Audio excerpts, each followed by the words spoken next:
This is a joyous occasion. I'm Phil Landrigan. I'm the professor of the Department of Preventive Medicine, the department that is home to all the occupational medicine programs here at Mount Sinai. And I'm also president of the Collegium Ramazzini, and this event this afternoon is co-sponsored by Mount Sinai School of Medicine and Collegium Ramazzini. It's an extraordinary honor and a privilege to be presenting this award to our friend and colleague, Dr. Stephen Levin. But before we get on to that, I want to tell you a bit about the Collegium Ramazzini, for those of you who don't know, Dr. Saleh Cox's legacy and history, a few words about Dr. Selikoff, and then we'll turn it over to Steve. So let me begin by talking about Irving Selikoff. Irving Selikoff is known to many of us in this field as the father of occupational medicine in the United States. He was a physician, medical doctor. He started out his life as a chest physician, specialist in tuberculosis. And in fact, Dr. Selikoff actually had two very important careers. The first half of his professional life, till the age of 50-something, he was basically a specialist in tuberculosis who made groundbreaking discoveries in the treatment of tuberculosis. And in fact, he was awarded an award called the Lasker Award for being a pioneer in the use of a drug called INH, isoniazid, in the treatment of tuberculosis, a drug which is a mainstay even today, 40 years later, in the treatment of tuberculosis. And the Lasker Award has been called by some the Nobel Prize of Public Health, and Dr. Selikoff won that for work that he did before he ever heard of asbestos. So that tells you that this was a man who was a giant in two major areas of medicine. My best understanding of how Dr. Selikoff became involved with asbestos had to do with the fact that he had a private practice certain days of the week over in Paterson, New Jersey. He was always associated with Mount Sinai, but he had a private practice over in Paterson. And in the late 60s, early 70s, in that period of time, he began to see workers who had worked at a plant called UNARCO, which was called United Asbestos and Rubber Company, located in Paterson. The UNARCO plant had made asbestos products for the Navy for use in warships during World War II. Most of the exposures were relatively brief. Men only worked there 3, 5, 6 months because then they got drafted and went overseas. But apparently the conditions in the plant were awful. The exposures were intense. Those men breathed a large amount of asbestos in a relatively short amount of time. And 20 years later, when Dr. Selikoff started seeing them, they were appearing in his clinic with these interesting shadows, markings on their chest x-rays, a kind of marking on the chest x-ray that he had never seen before. It was certainly not something that he'd ever seen in all his years of peering at the x-rays of patients with tuberculosis. And he was a smart physician. He asked these men, "Where do you work? What do you do? What's your livelihood?" And without exception, these men with the funny markings on their lungs said, "I work with asbestos at UNARCO." And after he'd seen a few, the light went off, and he said, "I bet asbestos is causing disease in these men." And so he partnered with the Asbestos Workers Union, members of whom are here today, and he first did a smallish study in the UNARCO plant. Then he did a somewhat larger study, New York and New Jersey, locals 12 and 32 of the Asbestos Workers Union, and confirmed the findings in UNARCO, namely that these men who worked as asbestos insulators had occupational exposures to asbestos, that they had all sorts of changes in their lungs, which we now call asbestosis. Then he organized a big national survey of 17,000 asbestos workers. He worked with the Asbestos Workers International Union and organized the study all across North America, the US and Canada, got information on thousands of asbestos workers, and then followed them forward over the years, from year to year to year, working with the local unions, working with the business agents of each of the unions to find the causes of death. And when the men passed away, they got the death certificates, and he painstakingly tabulated the causes of death. He used to have this famous saying, "The statistics are people with the tears wiped off," Selikoff said. And through this meticulous tabulation of his statistics, he was the person who established that asbestos exposure caused asbestosis, that it caused lung cancer, that it caused malignant mesothelioma, that have caused gastrointestinal cancers, cancers of the throat, cancers of other organ systems. And these findings were breakthrough findings. They empowered Dr. Selikoff to become an advocate for working men and women. He was a powerful voice almost 40 years ago in the establishment of OSHA, the Occupational Safety and Health Administration, National Institute for Occupational Safety and Health. He was at the table when the legislation was drafted that led to the establishment of NIOSH and OSHA in the early 1970s. And that's why he's known as the father of occupational medicine in this country. In 1982, Dr. Selikoff became involved in studies of workers who were occupationally exposed to a chemical called vinyl chloride. And he came to realize that these workers were developing a very unusual form of liver cancer that had never been seen before in working people. And then he ran into a very eminent Italian pathologist named Cesare Maltoni. And it turned out that Dr. Maltoni was testing the same chemical, vinyl chloride, which is a very important building block in the plastics industry. Maltoni was testing vinyl chloride in rats in this great laboratory that he had in Italy, and he was seeing the exact same form, unusual form of liver cancer called angiosarcoma of the liver in his rats. Humans, rats, same exposure, same cancer. Obviously, something at work was causing the disease in these people. Selikoff and Maltoni said, now we know about vinyl chloride, we already know about asbestos. There have got to be lots of other chemicals out there that are causing cancer and other diseases in working people. We need an independent, honest society, not in the pocket of any vested interest, who will speak up for working people, who will do honest science, and who will communicate honest scientific findings without fear or favor to the people that make rules, write regulations, set policy. And it was to accomplish those goals that Selikoff and Maltoni established this organization that brings us here today, the Collegium Ramazzini.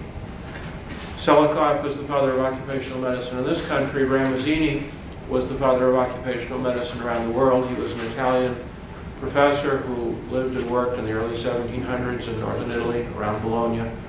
And the Collegium Ramazzini has its annual meeting each year in a city called Carpi, near Bologna, which was the birthplace of Ramazzini. And the Collegium Ramazzini has become a beacon of light, a beacon of hope in the world. It brings together the best scientists from countries around the world, 180 scientists from all the continents except Antarctica, to meet once a year to talk about occupational medicine, to figure out what are the old problems, what are the emerging problems, what are the problems that still haven't even come over the horizon. We write statements, we empower governments, we push people, we prod people, we embarrass people, and we don't give in to anybody. And the Collegium Ramazzini has a proud legacy of honoring people who do good and important work in occupational medicine. So that brings us to Dr. Stephen Levin. Stephen Levin is a true follower of Ramazzini, a true follower of Irving Selikoff. He's a man who's devoted his entire professional life, and Stanley can tell you lots of hours outside of work, to the protection of workers. He has been at Mount Sinai since 1979. 1979. Do the math. That's 40 years. 40 years working here. Started out as a resident with Dr. Selikoff, moved up through the ranks to his current post of associate professor of occupational medicine. He served for something like 2 decades as the director of the Clinical Center in Occupational Medicine here, which is now called the Irving J. Selikoff Clinical Center in Occupational Medicine.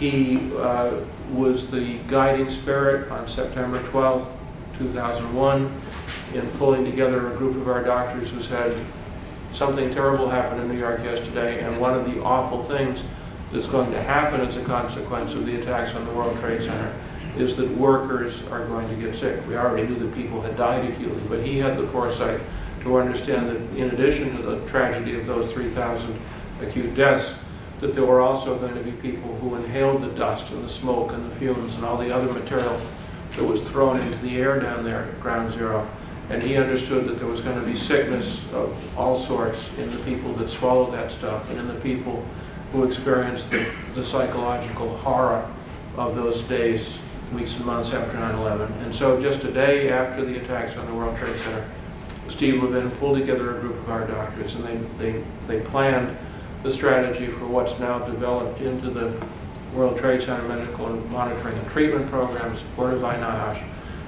And between our work here, the work at Stony Brook, Queens College, UMDNJ, Bellevue, the fire department of the City of New York, and the New York City Health Department, this collection of programs that were put into motion by Steve's work are dealing now with more than 100,000 patients, 25,000 in the Mount Sinai Consortium, another 15,000 roughly in the fire department group, and another 70,000 in the New York City program. So more than 100,000 people are receiving various levels of medical care thanks to the work that Steve Levin put in motion. And this has been very important work because it's documented pulmonary disease, gastrointestinal disease, mental health problems, and a range of other illnesses in the brave men and women who rushed in when most people went the other way.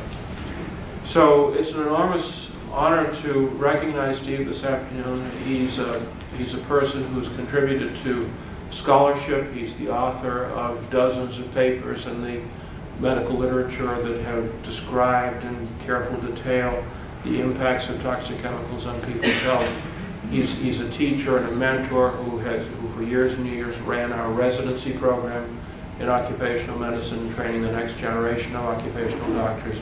And he's a person beyond those specific accomplishments who's an inspiration, who by his selflessness, his altruism, has inspired a whole generation of doctors here at Mount Sinai, in the New York, New Jersey region, and across the country about how important it is to take care of working men and women who sometimes don't have the power themselves and need a strong guy like Steve to stand up for them. And lest any of you think that Steve is resting on his laurels, he's not. Just within the past month or so, he got a major grant from the federal government to study a relatively newly recognized asbestos problem, which is the pollution of the whole town of Libby, Montana, with vermiculite asbestos. And he's got a major proposal that he's running to look at asbestos disease in people in vermiculite, something that will keep him busy off the streets and out of trouble for at least the next 5 or 8 years. Before I present the award to Steve, I want to acknowledge his wife, his sons. I want to thank them for having shared Stephen with us for all these years. I'm sure there were a lot of nights and weekends when it would have been more fun to have him home. So thanks for all of that. So now that I've sufficiently embarrassed Steve Levin, I'd like to carry it to a slightly higher level and ask him to come forward while we present him the Irving J. Selikoff Award of the Collegium Ramazzini.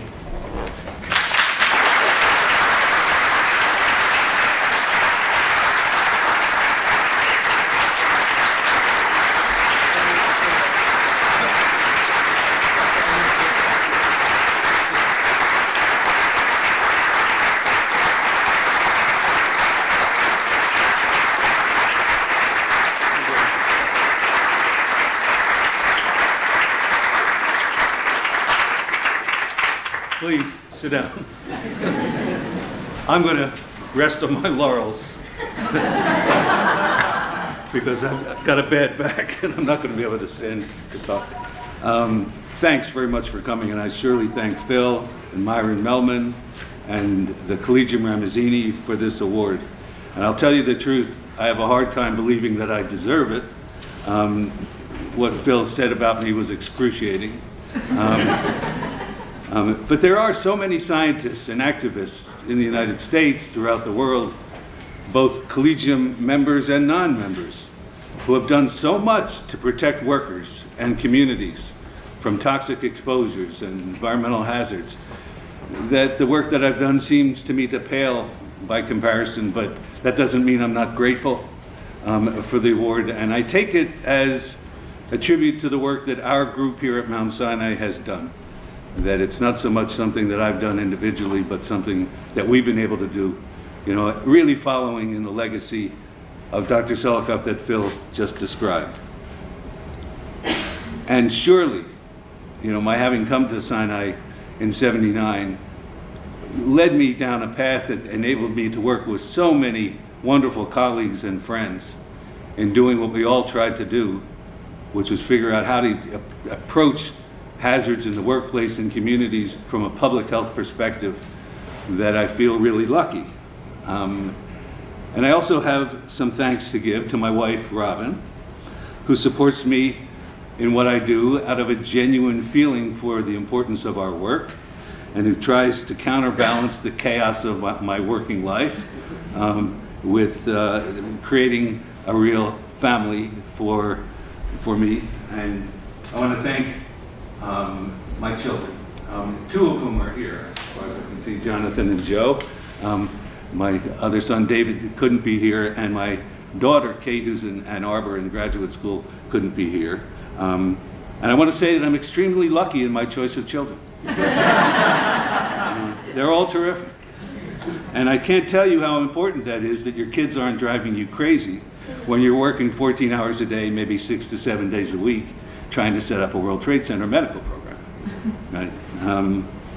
Let me add that without my colleague and enabler, Laura Linker, I'd never be able to get anything done. Her intelligence, her competence, and her capacity to relate to people both in Mount Sinai and outside make all the difference in what I'm able to do. And that's, not just blowing smoke. It's made an enormous difference.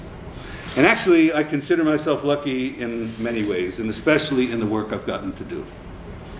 And here I'm going to indulge in a little personal history.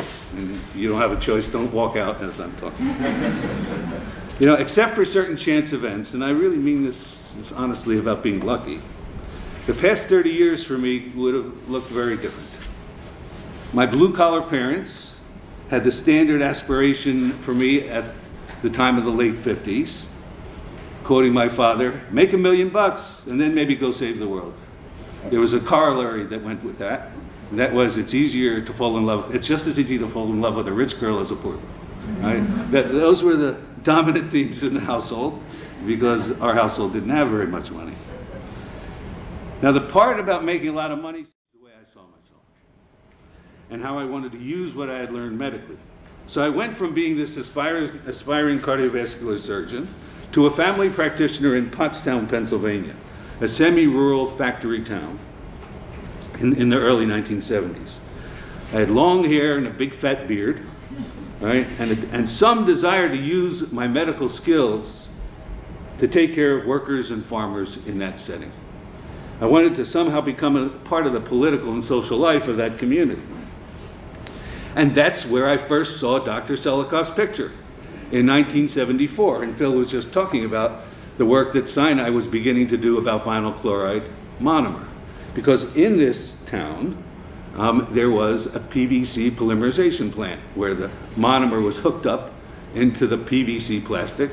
And by the time Selikoff and Dr. Ruth Lillis, whom some of you I'm sure remember well, had come to this town, right? I already had a practice that was very large because I didn't charge very much money, and I wasn't able to attend this meeting that Dr. Selikoff had, really to talk with the workers in that union local, it was a rubber workers local, about how to protect themselves from exposure to vinyl chloride, and and he talked to the town officials about what's to think about all the exposure that the town was having because there were no traps on emissions from that plant.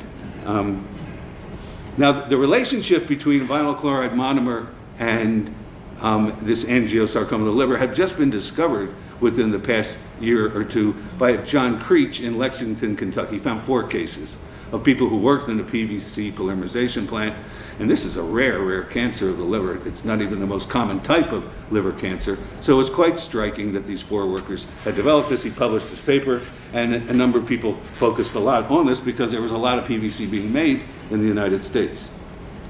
So Dr. Selikoff and the Mount Sinai entourage came to Pottstown, Pennsylvania. And as I said, I had lots of patients who were in my practice who worked in that polymerization plant, and they'd work in these reaction vessels without respiratory protection. And as you might know, vinyl chloride monomer is an anesthetic gas. They actually used to use it for surgical anesthesia. It became too dangerous to use. It's explosive, I think, and it wasn't easy to manage anesthesia. But my patients were getting regularly anesthetized, right? And there was no mention of any protections. They were working essentially unprotected in these closed spaces. When Dr. Selikoff came and made his presentation to those workers in that plant, I couldn't go, but they listened real hard. And when they came out of that meeting armed with these facts and these concerns, they immediately made demands on company management. They wanted air-supplied respirators if they were going to go back into these reaction vessels, and they made demands on their union. Well, the company said, we're not doing this. We don't believe any of this, and we don't think it's necessary, and it's going to slow down production, and you're not going to get them. And the union, unfortunately, was slow to respond. So this group, an independent group of workers in the plant, essentially called a strike for 3 days. Right? And I supported the strike because by that time I'd read what Selikoff was talking about. I understood what some of the issues were. This wasn't just a question of my patients getting knocked out regularly, but they were being placed at risk for a fatal cancer. And so I supported this strike, and lo and behold, after 3 days of being out in the street, the company gave in, right? And gave them air-supplied respirators. And that was a real eye-opener for me. It's not the first time I had seen organizing efforts around an issue yield positive results, but this was quite striking because the situation went from terrible exposure circumstances to a very nasty, potentially lethal hazard to respiratory protection in a matter of 3 days because workers had organized to make it happen. That was a big lesson for me, and I'd been reading about such things, had seen some evidence that such things could happen, but this was a clear demonstration to me of the power that facts have, not when they stand alone, because knowledge clearly isn't enough, and this is something that Dr. Selikoff, I think, taught all of us who work with him, that the facts, the data, the knowledge isn't enough. Somehow this has to be used by people who organize in their own interest, who take those facts and do something with it. And lo and behold, it really did change conditions in that shop. And I think that Dr. Selikoff had an unusual understanding of this phenomenon. A willingness to engage with the facts that he marshaled, either from his own work or the work of others, to find ways to gather forces together to make changes in policy, in practice, and his unusual skill at using various forces to accomplish public health ends set him apart from many who saw his activities as tainted and somehow off limits for legitimate science. I don't think he cared about those opinions at all. He was quite clear in his goals to use good science to change conditions for working people and for communities in a public health mode. And that, I think, was the guiding idea, the guiding influence on how our department was shaped, how Phil has continued the department, and how our clinical center, the Selikoff Center, tries to do its work. Now, I came back to the New York City area in 1976 for a number of personal reasons, and I wound up applying for the last residency slot in occupational medicine open here at Mount Sinai in 1979. Again, by chance. I was working in a workers' comp practice in Paterson, New Jersey, seeing some 60 patients a day, dictating while I examined, for a physician who was, as in New York, workers' comp in New Jersey is an oppositional adversarial situation. You've got doctors and lawyers on one side for the workers and the other ones for the companies, and he was oriented towards protecting workers, but he had a real business going. Now, my employer had known Dr. Selikoff from Paterson for many, many years.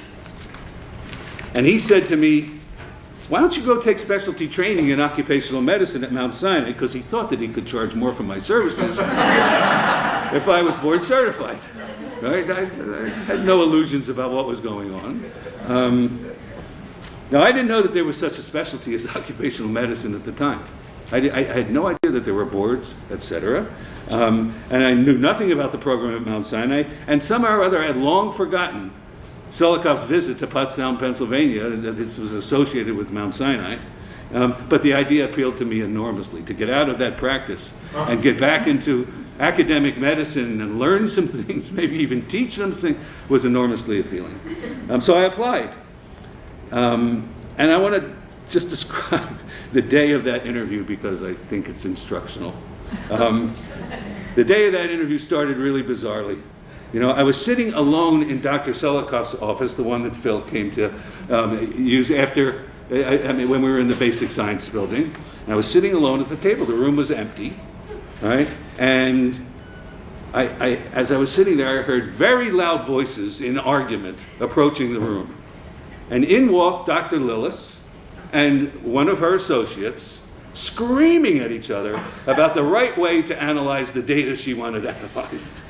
Now, some of you may remember Dr. Lillis. You know, she was a wonderful, brilliant woman who was a great teacher and mentor and a tough woman, right? So when she was screaming at you, you know, this was not an easy blast to escape.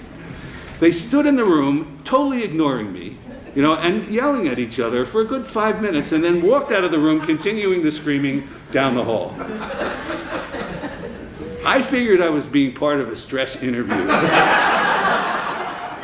You know, it used to be at Harvard, they said if you went for a medical school interview, the interviewer would ask you to go open the window, and the window would be nailed shut or something, and they would see how you would handle this difficult situation. I was sure I was in the middle of one of these things. I was being videotaped, you know, when I thought I was alone. So I really didn't know what I was getting into. Then Dr. Selikoff walked in the room. You know, and so it was Dr. Selikoff and me, you know, just sitting there. And the first question, virtually the first question, was, have you ever been involved in any activist organizations, you know, around the issue of health care? I figured that was a really strange question, you know, and probably a legal question, you know. And I was really afraid to answer, but I figured, look, I better answer honestly, because God knows what he knows about me already. Right? And I said, well, yes, I have. Right? And he said, good. Right? He didn't ask me, did I know how to examine a chest? I guess he figured, you know, I knew how to examine a chest, you know, because I'd been out in practice. I mean, that's no guarantee of anything, but, you know, I think he was not worried about my medical competence, but was worried about my orientation, you know, how I thought socially and politically, you know, and when he accepted me into the residency program, I figured that he was not afraid to bring a troublemaker of some sort, you know, into the situation here, because I think that was his own view, you know, that he understood that it was important to have a certain social orientation towards what happens to working people and their communities, and he was looking for someone who came with something of that understanding. He didn't like very much that I was as wild and crazy as I appeared, and probably was. I still had long hair and a big fat beard. And he used to say, look, all roads lead to Rome, but they're all on the surface of the earth. You know, and he thought that I was about 15 yards above the earth in a lot of my thinking and behavior, you know, but thought maybe I was salvageable.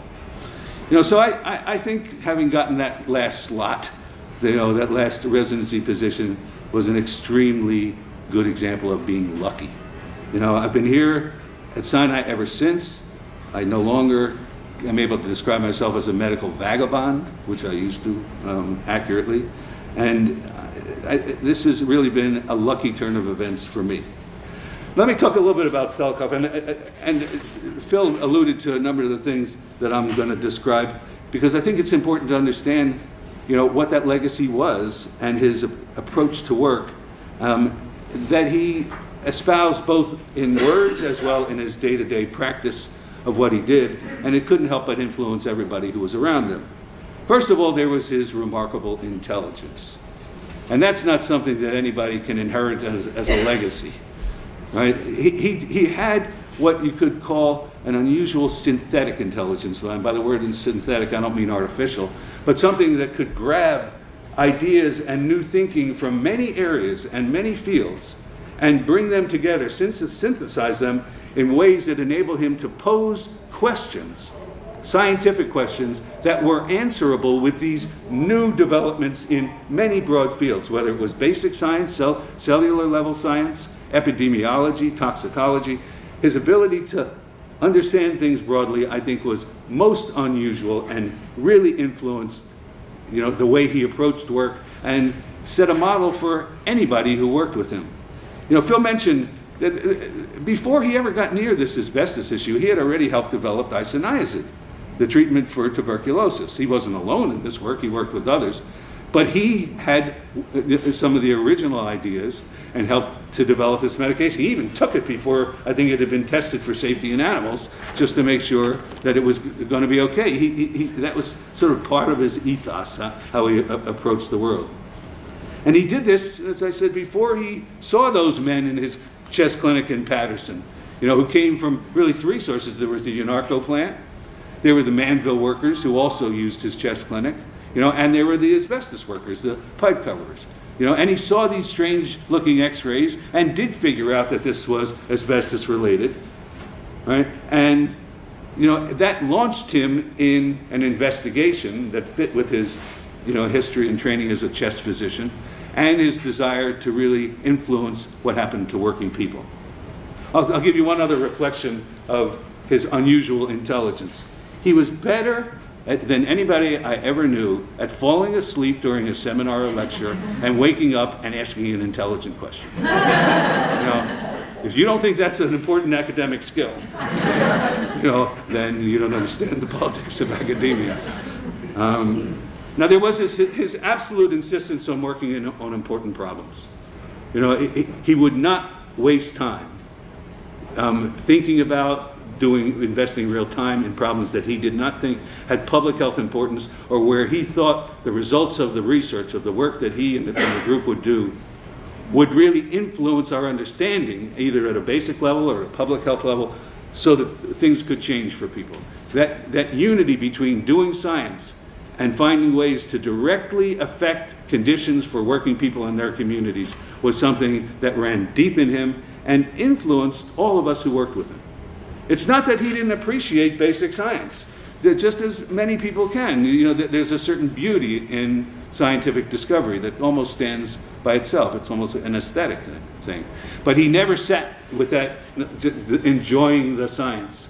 It was always a question for him, how do we use this to change the world? And I think that approach is something that's influenced all of us who have tried to continue in his shadow. A couple other characteristics, and Phil has mentioned some of them. He was an extremely compassionate person, and his compassion came partly from who he was as a human being, but also because he was a physician who took care of patients. And he concerned himself with their welfare. It was only after his death in '93 that I heard from so many of his friends and former patients how they would continue to consult him, really up to the time that he became sick before his death, about should I have this surgery? Should I get my gallbladder out? What about the hip replacement? And they would come to him and ask him these questions, right? And for the most part, he really tried to answer them. He had this kind of shadow practice, of individual patient care, going on all the time, never charged anybody for it, etc., but would offer what he thought was sound advice. And I think the people who asked him those questions, who got a response from him, for the most part really benefited from what he had to say, because he was thoughtful. He was not casual, he wasn't superficial, and offered, I think, was what was generally sound advice. The other place where I saw that compassion operate, and some people in this room, among the pipe coverers, and other union people might have a feel for this, he did many screenings of people in the building trades and other asbestos-exposed workers. And he always, when he set up the screenings, would read the x-rays right in front of the individual that had been screened. That was part of the deal, right? You got to sit with Dr. Selikoff, and have him talk about your x-ray right in front of you, right, to you. And I would seek opportunity to sit next to him because it was interesting to see him read the x-rays. But hearing him so carefully deliver news that was very hard for people to hear, in a compassionate, non-alarming, but serious fashion, was tremendously instructive and impressive. Because here is, a renowned physician, the most famous in his own particular field, clearly connecting with individuals in a way that understood what their likely reaction was going to be. And that was an amazing demonstration to me of, not being mechanical, not being, superficial in how you communicate to people who are deathly worried that you're going to tell them something that sounds life-threatening or has major implications for what the rest of their lives are going to be like. Now, I'll just make another couple points about him. He clearly understood the centrality of unions and other workers' organizations in carrying out scientific work. When the time came to investigate the health effects of exposure on the job, he clearly understood that workers and their organizations were key to this, and his work with the insulators, the pipe coverers, is probably the best example of that. How you work together with labor unions to get things done. And I think that's a model that we've certainly tried to emulate going forward, whether it was with the iron workers, with the steam fitters, with the pipe fitters. We have always tried to work closely, hand in hand, with workers' organizations, unions for the most part, in guiding us how to understand exposure conditions and also the role that he was playing. Right? And that's a remarkable thing, to stand up to that, to know that your academic career is constantly being threatened, that you're being vilified by colleagues, other scientists, because you're willing to go outside of the scientific press, the journals, right, to talk to the lay press, to talk to politicians, right, to talk to other non-technical organizations in an attempt to change the world. Right? That was something he had no hesitation about doing, no matter what anybody said about him, because he had a quite clear goal in his mind. He wanted to change conditions. It was not enough just to learn things. And I can tell you that it's my belief that by being guided by his own lights, he probably did more to raise concerns about environmental and occupational exposures than anybody else in the 20th century, maybe with Tony Mazzocchi running, a close second. But within the scientific community, I think there was hardly anyone who could match him. And it had to do with this particular skill at marshaling forces to change things. So what's it mean to carry forward his legacy? It's an embarrassment almost to talk about such a thing, in the shadow of such an important and effective man. But I can tell you that some of the work that our Selikoff Center for Occupational and Environmental Medicine, and certainly some of the work of our Department of Preventive Medicine, does attempt to sustain his approach. And some of it's directly connected with past studies that he began. He kind of left things undone that now can be completed or made further use of. And I'll give you a couple of examples. In 82 to 83, our group at Mount Sinai, under Selikoff's leadership, ran to about 17 different cities in the United States and Canada, examining some 3,000 pipe coverers. Right? Senior pipe coverers have been in the trade at least 25 years. And we did everything to them.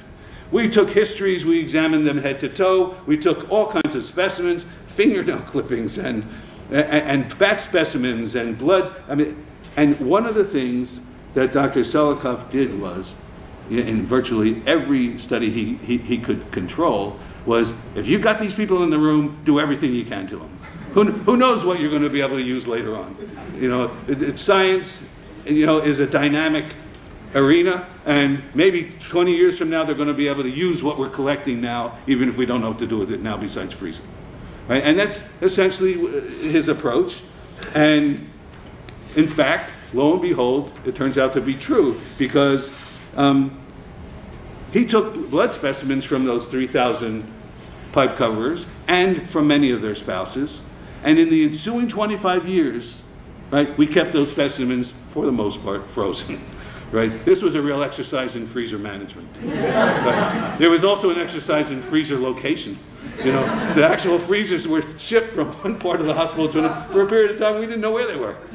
Right? But these were enormously valuable specimens. When Selikoff did that in the early 80s, you were just beginning to see coming over the horizon the new genomics and proteomics, studies of what genes are turned on and turned off, activated and deactivated by environmental exposures. That wasn't a developed field. It was barely in its infancy. And it was clearly his expressed idea that we're going to take these specimens, and when that field develops further, we're going to be able to use these specimens to figure out, okay, what's in this blood that could have predicted, right, that this person would develop this disease, because among those 3,000 people, we followed who died from what, up through 1994. So we knew who died from mesothelioma. We knew who died from lung cancer. We knew who died from GI tract cancer, right? And to be able to go then back to serum specimens and say, okay, what's in this blood that is a marker that this, disease was going to develop, was something that he anticipated and something that we've actually begun to do. We're working now in collaboration with Dr. Harvey Pass at NYU, who's a mesothelioma researcher and surgeon. And Lord knows we wish we had someone like that right here at Mount Sinai, because we'd be doing it at our own home base. But he's developed a couple markers for mesothelioma. That's the cancer of the lining of the lung, the lining of the abdomen. That's pretty much only caused by asbestos exposure. And he's developed these two biomarkers. One's called mesothelin, the other one's called osteopontin, and he's investigating at least a dozen more.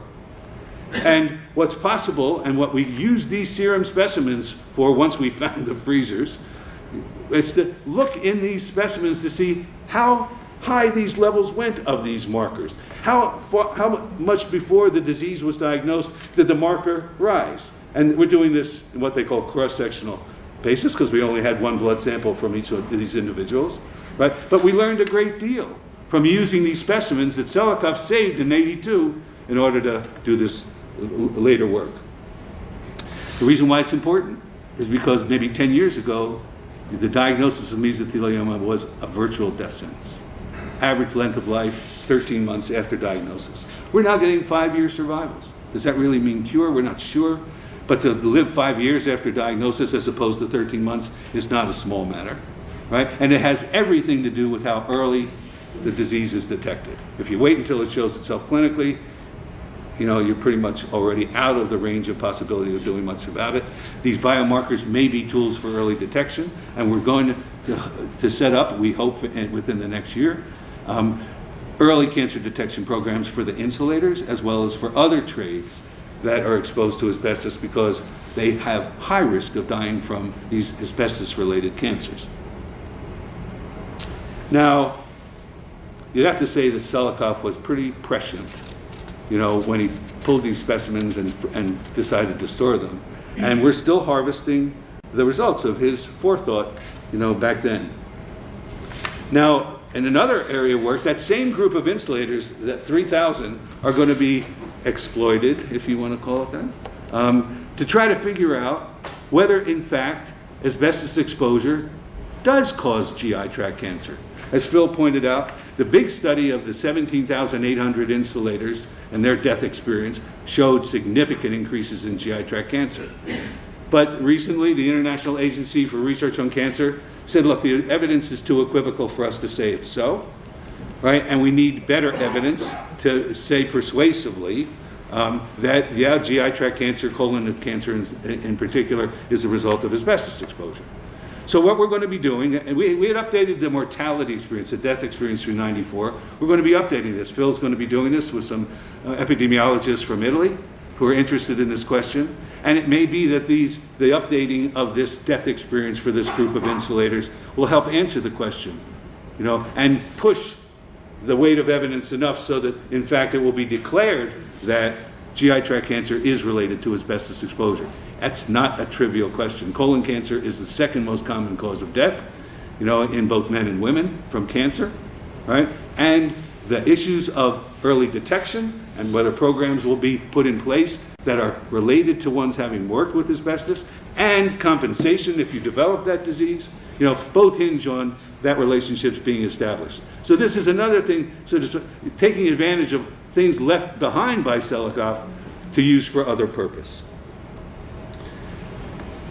But following his legacy doesn't mean just using the materials and the populations that he began his work with and continued with. Recently, as Phil pointed out, we have opportunity to do some work in Libby, Montana.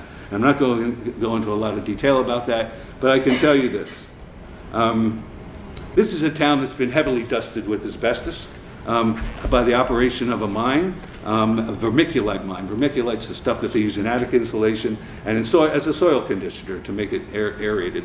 And 80% of the world's vermiculite came from this mine in this small town in northwestern Montana, right? And it was owned and operated since 1963 by W.R. Grace, a very large construction materials corporation that knew that it contained asbestos back then when they bought it in '63, knew that the workers' x-rays were showing abnormalities but said nothing about it.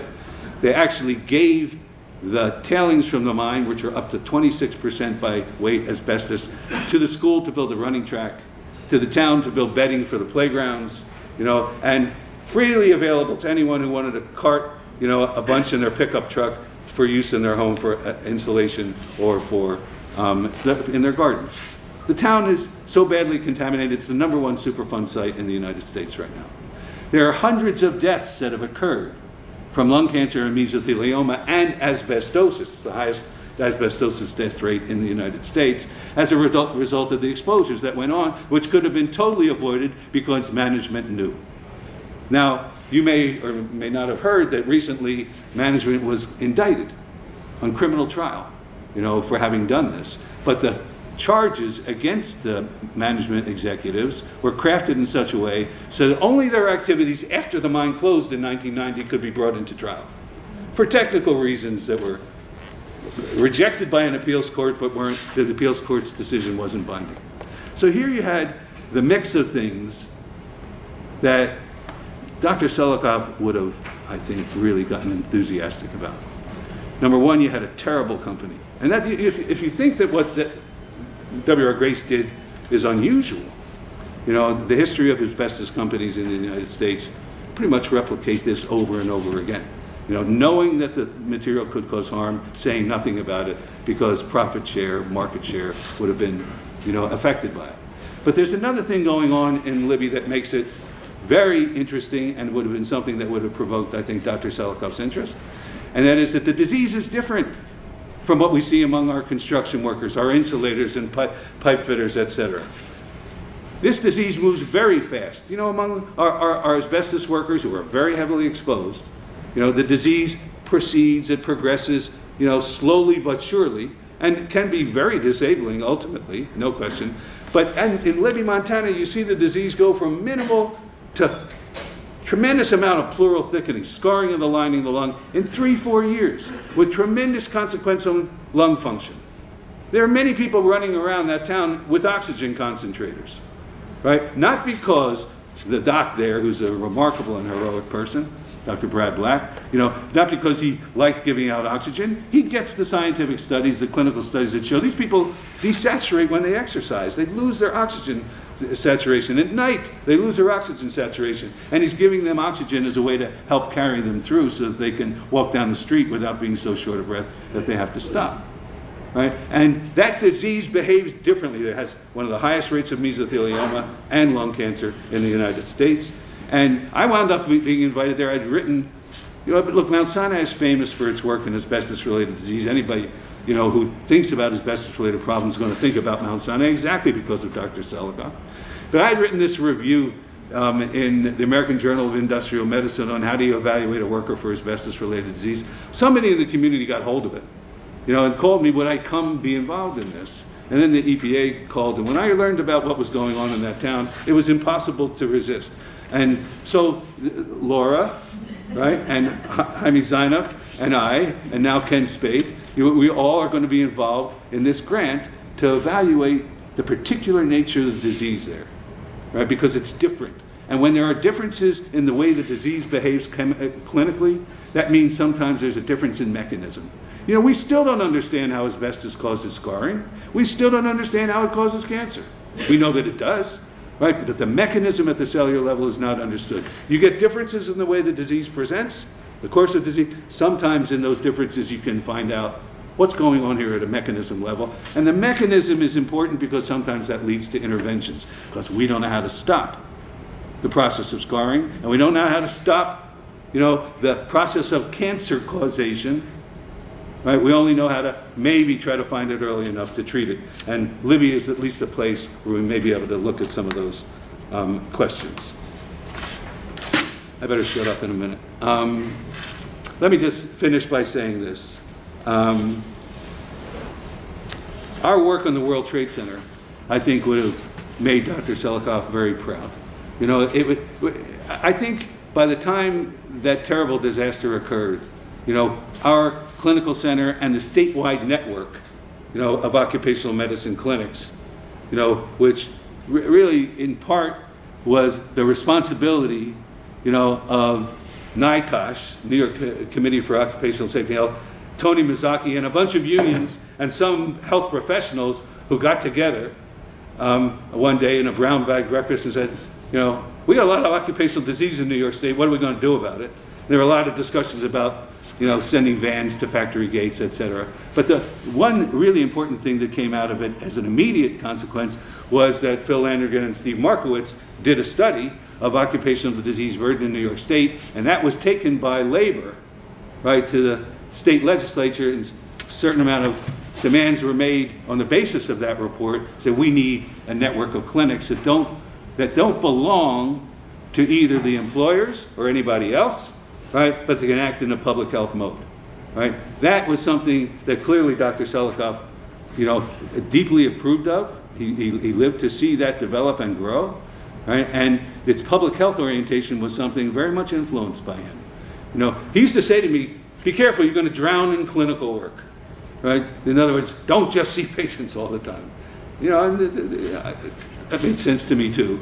But the fact that we had a clinical center that would see individual workers and use what we learned from seeing them, you know, to figure out ways to prevent the exposures that gave rise to that individual's disease and everybody else in the shop, that orientation, you know, was something that I think reflected his way of looking at things, and that it enabled us, when that World Trade Center disaster occurred, to be in position to do the kind of thinking that Phil was talking about. It surely wasn't just I who pulled together that meeting. We all watched TV and saw what was happening and saw rescue workers being dragged off that pile, coughing and choking, and knew that there were going to be terrible respiratory consequences, never mind psychological consequences and maybe physical trauma consequences, you know, coming from that. And I think that we did the right thing in trying to take a public health approach, figure out what was going on as best we could, and try to intervene in what kind of evaluations and monitoring and treatment would go on. And I'll tell you this, once again, labor played a critical role, because we were in passive mode. We were getting drowned by requests to be evaluated, right? Our docs were working 2-3 shifts, you know, in a row. The staff, you know, was totally overwhelmed with work. And it was, I'll tell you the truth, Ed Ott from the Central Labor Council who said to us, what are you guys, crazy? You know, why don't you write a proposal so that you can proactively go out there, you know, and evaluate people who went down there, you know, and don't wait for them to walk in your door. You know, most of them don't even know you exist.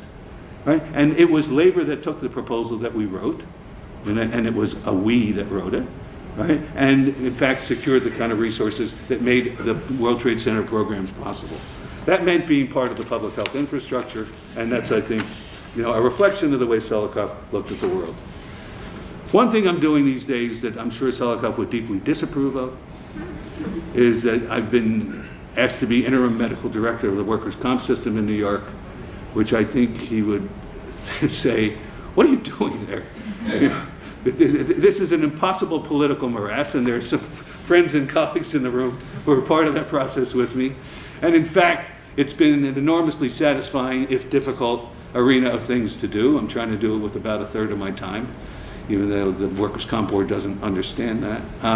And you know, I think it's valuable and important because it's one of the translations of medicine, especially scientific-based medicine, into guidelines for how do you treat workers in a way that guarantees them the best access to the best care, right? That's my motivation for doing this. You know, I've been pretty open in my bias, you know, that I'm not interested in saving insurance companies money.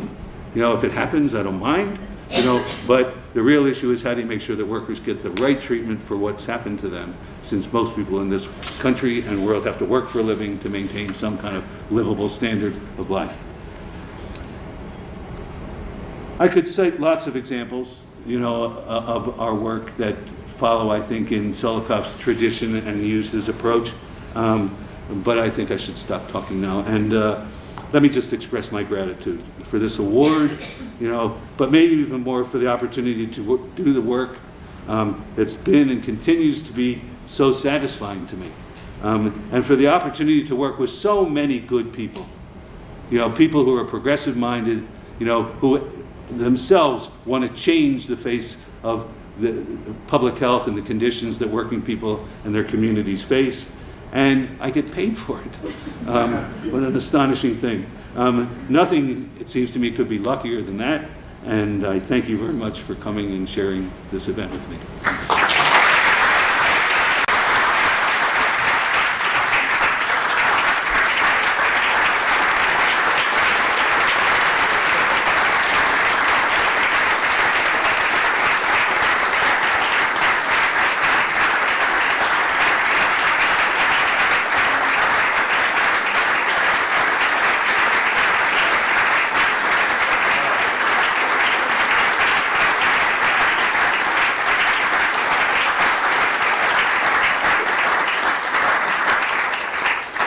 You're supposed to have wine and cheese. I want to close this by thanking all of you for coming, for being part of this celebration. And I want to yet once again salute Stephen Levin for his lifetime of dedication, his medical skill, his scientific expertise, and for just the person he is, for the gift that he's given. Before you split, there's one other small duty that I have to fulfill. This is quite pleasant. It has to do with some flowers. Oh, well, is this too? This too. Oh. Your job, Robin, is to carry these home.